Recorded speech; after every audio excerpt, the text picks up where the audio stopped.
Hello guys! Welcome.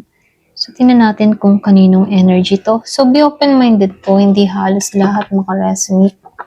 Thank you nga po pala sa mga nagsusubscribe, sa mga bumabalik.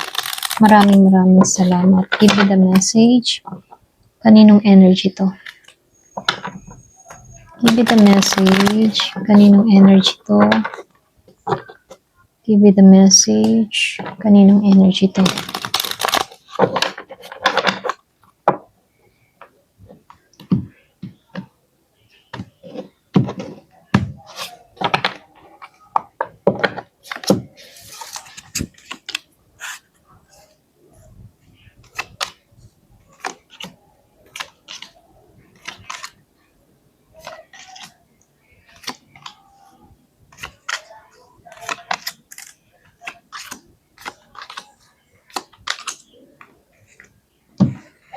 So, dito, no, meron akong nakitang Libra, Gemini, Aquarius, Aries, Leo, Sagittarius. Meron ding Virgo, Capricorn, Taurus. So, lumabas din dito ang Scorpio, Cancer, and Pisces. Okay? So, dito, no, yung iba sa inyo, ikaw talagang nasa isip ng taong ito. Pero, hindi, lumalabas kasi dito, meron ditong hindi payapa yung isipan, puno-puno ng pressure, merong emotional chaos. Kumbaga dito, marami siyang pain na naramdaman. Nagkaroon to ng realization dito. At dito nagsimula yung pagbabago. Okay, so nakikitaan ko lang dito, meron kasi ditong card ng conflict. So, ibig sabihin, merong mind games na nangyari. So, nakikitaan ko dito, may nangyari na hindi naging patas or pwedeng may nasaktan ng malalim. Pwedeng ikaw, pwedeng siya. So, lumalabas dito sa isip ng taong ito, meron ditong paulit-ulit na binabalikan kung sino yung nanalo dito or kung sino yung nasaktan dito. Pero deep inside, alam niya na may nawala siyang mahalaga. At ikaw yun. Okay? Pwede nga iba sa inyo, no? Meron kang person dito na nagkaroon talaga ng matinding realization. So, lumalabas dito yung 10 of air. Kumbaga, dito sa 10 of air, merong lamat merong nagmarka. Okay? So, nakikitahan ko dito, ito yung sukdulang sakit. So, ibig sabihin, ending na masakit. Kumbaga, iniisip niya yung ending ninyo. Okay yan, pasensya na utala ko. Para bang pinakamasakit na nangyari sa buhay niya. So, hindi siya matahimik kasi ramdam niyang andun na yung final. Okay? Parang hindi na makakabalik itong taong ito. Pwedeng ikaw, nagsalita ka na dito na wala ka nang babalikan. Nagsalita ka ng final na. Okay? Ayaw mo nang magulo pa. Mga ganun, no? Para bang meron kang matinding salita na nagbigay ng pasakit dito sa tao na to na kung saan tinamaan talaga yung puso niya rito. Okay? So, lumalabas dito, merong kapalaran or pwede rin dito sa Wheel of Fortune, kapalaran. Kumbaga, ibig sabihin, merong realization na merong karma. Okay? Kumbaga dito, pakaramdam niya, bumalik sa kanya yung mga ginawa niya rito. Okay? Kung ikaw man yung sinaktan, niloko, or napagdinlang, siya ngayon yung nasasaktan dito. So, ikaw yung naging turning point ng buhay ng taong ito. So, nakikitaan ko rin dito, no? Meron kasi ditong pagod. Merong pagod na pagod emotionally dito. Wala nang lakas para magpanggap pa. Hindi siya matahimik kahit pilit niyang kalimutan ka dito. Bumabalik sa isipan niya lahat ng mga nangyari. Kumbaga dito, nakikitaan ko dito, hindi niya inayos. Okay? Yung mga pinaghirapan yung connection before. Hindi nagkaroon ng pag-uusap. So, ngayon, merong pagsisisi na nangyayari dito sa taong ito. At iniisip niya kung inayos lang sana niya before, baka okay pa kayo. Okay? So, nakikitaan ko dito, may maling simula or impulsive decision dito. So, pakiramdam niya, nagkamali siya sa umpisa, hindi niya sineryoso agad yung mga nangyari. So, nakikitaan ko lang din dito, talagang may nalungkot, may nagsisi, talagang andun yung regret. Nagmarka yung talagang regret dito. So, meron ditong taong nakatingin, ayan, nakatingin sa kawalan, or pwede rin nakatingin siya kung meron pa bang natitira, ikaw na pagmamahal sa kanya. Ikaw yung mga pinagsisisihan ng tao na to, okay, na nangyari sa buhay niya, kung bakit hindi siya kumilos sa'yo. Okay, nagsisi siya rito. Ito lang nakikita ko. So, lumalabas dito, malakas yung desire ng tao na to sa'yo, dito sa Knight of Fire. Andun yung attraction, andun yung passion, pero naging impulsive tong taong ito noon. Kaya ngayon, naiisip niya dito yung moment na naging intense kayo. Okay? Ano ba yung mga moment ninyo na naging intense? Yung mga attraction, passionate, okay? Yung mga ganon. Okay? So, nakikitaan ko lang din dito, no? Yung iba sa inyo, meron ditong clarity na nangyayari sa taong ito. Ngayon, kumbaga bigla niyang nare-realize yung katotohanan, mahalaga ka pala talaga sa kanya. Doon pumasok yun. So, ibig sabihin dito, nawalan siya ng pasensya before. Hindi niya hinintay yung tamang panahon. So, ibig sabihin, ngayon, iniisip niya kung mahalaga pa ba na, kumbaga, iniisip ng tao nito kung worth it pa ba yung ginawa niyang pagbitaw before sa'yo. So, nakikitaan ko lang dito ay hindi naging worth it yun kasi nagdusa siya ngayon at nasasaktan ngayon. Kung before inayos siya ng maayos, baka okay pa kayo ngayon. So, lumalabas lang dito, meron pa siyang emotion eh. Yung iba sa inyo, andun pa rin yung romantic feelings, ito yung energy ng taong gustong bumalik o mag-offer ng pagmamahal. So, hindi ito sigurado kung paano. Okay? Kaya lang, andun pa rin yung nararamdaman ng tao na to, magbabaka sakali. Okay? So, nakikitaan ko lang dito, meron kasing bigla ang gulo na nangyari sa buhay ng tao na to dito sa The Tower.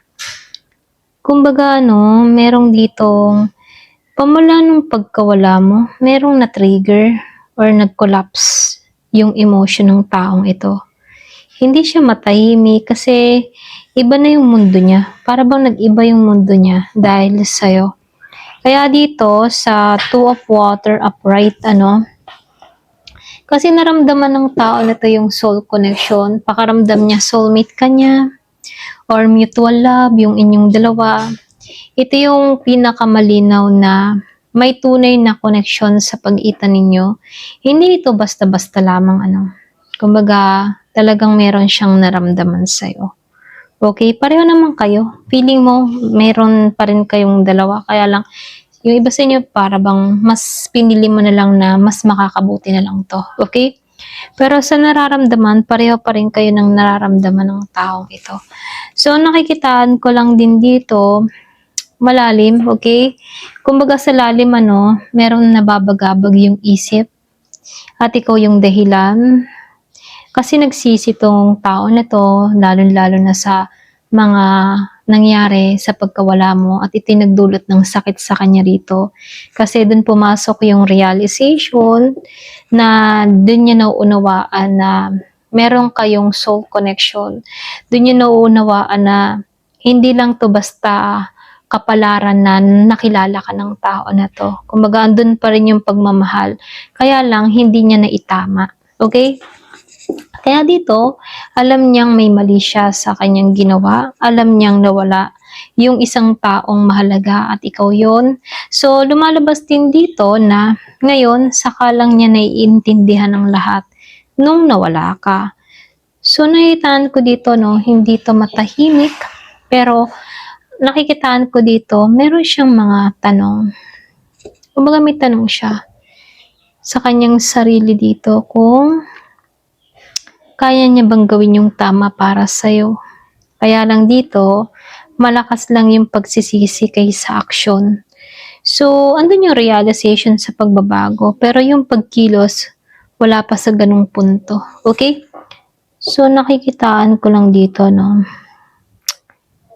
Itong tao na ito, ikaw yung bumabagabag sa isip niya at hindi na siya matahimik, okay? So, ito lang yung nakikita ko. So, tingnan natin kung kikilos ba to, hanggang kailan ba siya magiging ganito. Give me the message. Kikilos ba to? Hanggang kailan to magiging ganito? Ayan.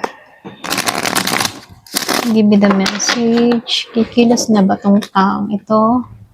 Hanggang kailan siya magiging ganito?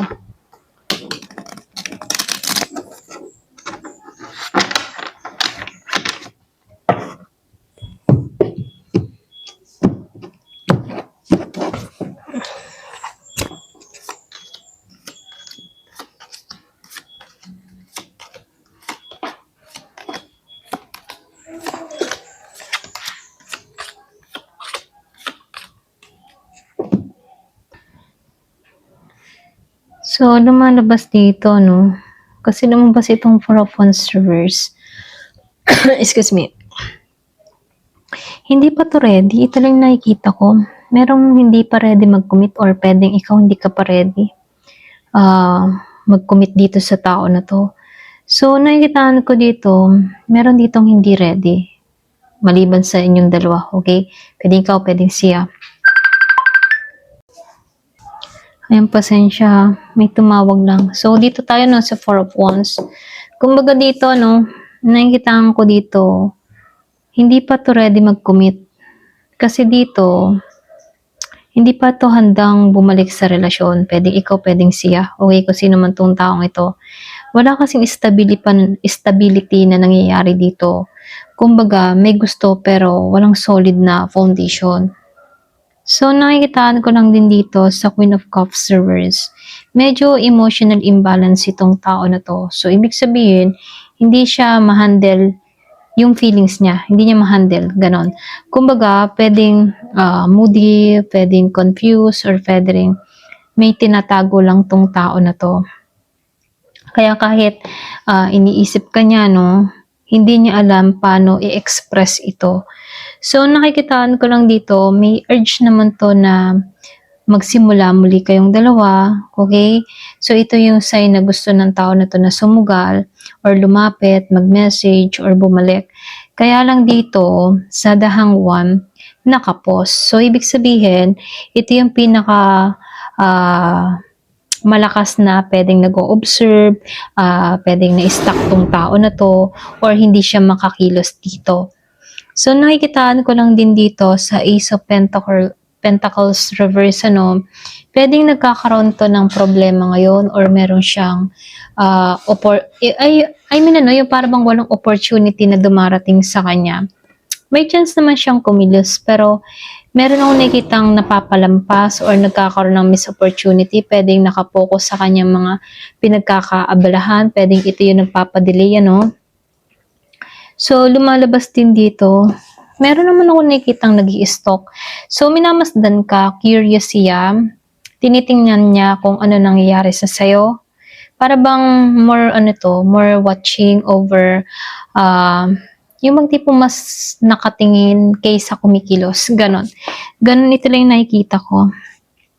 Mas mapagmasid tong tao na to. Gusto magmensahe pero hindi siya makakilos dito.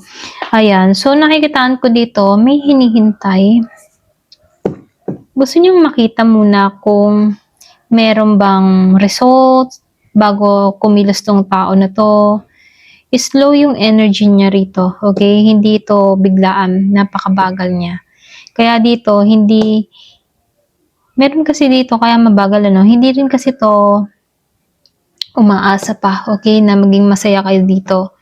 Kasi lumalabas dito, kaya may nagpapabagal dito, hindi kasi siya masaya sa nangyayari at alam din niya baka mamaya dito, wala din siyang kahihinatnan, okay, kung tutungo sa'yo dito. Pwede nga iba sa inyo, medyo matigas ka rito, okay? Kaya lang dito, no, ramdam niya kasi yun, na parang walang pag-asa. Okay, so nakikitaan ko dito, ito yung dahilan kung bakit merong hindi satisfied sa kanya. sa kanyang buhay ngayon, okay? So, nakikitaan ko dito, meron siyang gustong mangyari. Andun yung desire niya na kumilos, mag-reach out sa'yo. Pero, alam mo yun, nabubulyaso. Gusto ko niyang i-chat, kaya lang, meron siyang yung bang tipong may pagka-immature tong tao na to. Alam mo yun, yung hindi baga mag-focus or magseryoso, okay? Para bang hindi alam kung ano yung sasabihin sa'yo, ganyan. Kaya dito sa Three of Pentacles, posible na gusto niyang i-work out ulit, okay? May potential naman to na mag-effort muli, pero kailangan ng kooperasyon or pwede rin kailangan ng kooperasyon sa inyong dalawa. Kaya lang dito sa The Sun Reverse, may kalituhan to na nangyayari sa kanya. Meron takot, pag-aalinlangan. Hindi pa to totally ready maging masaya or maging open dito. Merong sarado pa rin. Pwedeng ikaw ayaw mo or pwedeng hindi ka na handa para rito sa taong ito. Okay? So, meron kasi ako nakikitang imbalance na nangyayari. Para bang nagkulang noon or pwedeng takot siya na maging patas. Okay? Merong takot na maging patas or takot na yung bang tipo na takot na hindi maging patas, okay? So, dito, kaya nagdadalawang isip siya, okay? Meron ditong imbalance, pwedeng siya yung nagkulang noon or takot siya na hindi maging patas, kaya nagdadalawang isip siya rito. So, nakikitaan ko dito, unti-unti naman niyang nilalet go yung pride niya rito, okay? Ito yung magandang sign kasi merong lumalambot dito, okay? Or merong nagiging warm. So, dito, lumalabas dito na gustong kumilos pero nagdadalawang isip.